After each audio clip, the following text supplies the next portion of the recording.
Hello everyone, in today's video I am going to show you how to fix Realme Neo 7X cannot send MMS messages. So let's start the video. First of all, check your network connection works properly or not. If it doesn't work properly, then update your network connection. After that, swipe down to your control center and here you can turn on your mobile data. After turn on your mobile data, then go back and click on settings.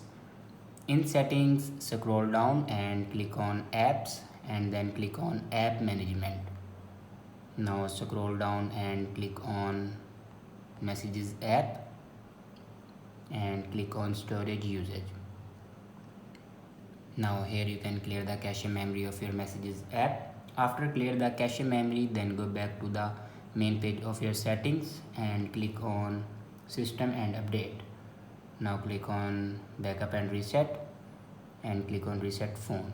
Now here you can see the option reset network settings. Now click on it and here enter your password to reset your network settings. After reset the network settings, your problem will be fixed. I hope this video is helpful for you. Thanks for watching.